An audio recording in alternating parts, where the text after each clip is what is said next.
किसी को लग रहा है कि वो सेल्फ सफिशिएंट है,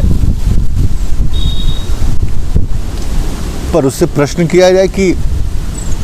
जिस गूगल के बदौलत, जिन किताबों के बदौलत उसके अंदर सेल्फ सफिशिएंसी की भावना जागृत हुई है,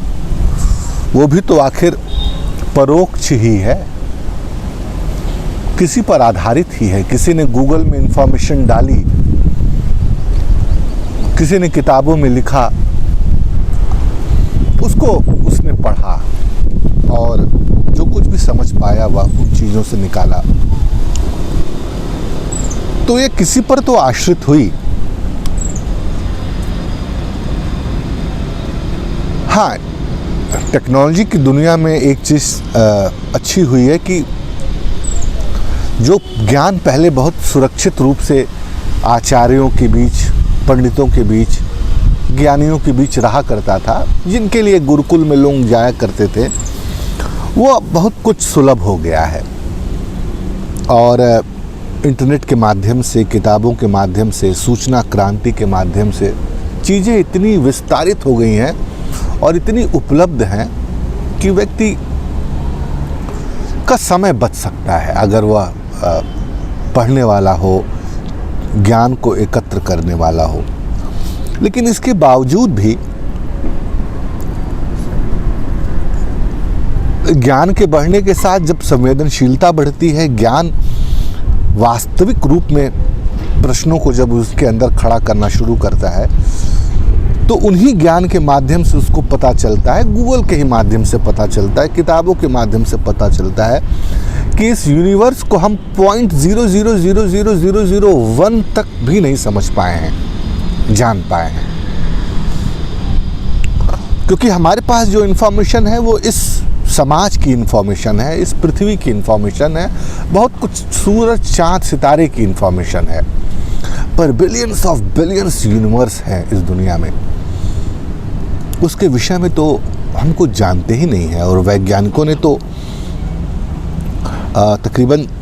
14 या मैं जहाँ तक करेक्ट हूँ 40, शायद 14 बिलियन, ये जो बिग बैंग थ्योरी को मानते हैं कि यहाँ से अस्तित्व की शुरुआत होती है, वो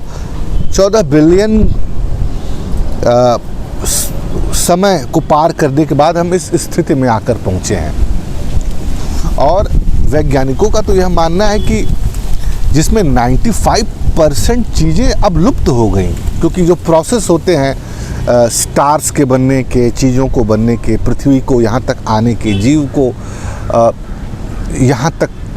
जैसे हम आज हैं यहाँ तक पहुँचने में 95% तत्व तो विलीन हो गए,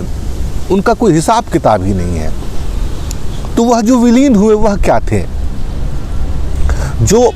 विलुप्त के कागार पर पहुँच कर के मनुष्यता को या इस जीव जंतु को या इन पौधों को, वृक्ष को, पुष्प को इस तरह खड़ा किए हुए हैं। तो सेल्फ सफिशिएंट होना अच्छी बात है, पर सेल्फ सफिशिएंट जिन माध्यमों से आप होते हैं वो एक नए तर्क गढ़ता है आपके सामने, एक नए प्रश्न, एक नई चुनौती लाकर खड़ा करता है। उसका क्या करेंगे? तो ऐसा आदमी जो इगोइस्टिक होता है, जिसको लगता है कि वह सब कुछ जान लिया है, उसके साथ एक नई परेशानी शुरू हो जाती है कि फिर वह ऐसे किस आदमी को खोजे या ऐसे किस विधा को खोजे जिससे उसकी सेल्फ सफिशिएंसी बनी रहे, बरकरार रहे। तो एक नई तरह की परेशानी फिर शुरू हो जाती है। इसलिए कहा जाता है कि किसी अनुभवी व्यक्ति के पास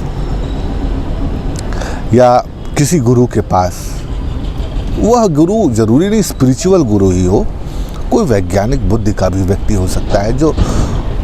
उसको एक मार्ग उसके लिए प्रशस्त करे कि इस तरफ तुम आगे बढ़ो, तो शायद तुम्हें कुछ शांति मिले, कुछ आनंद मिले।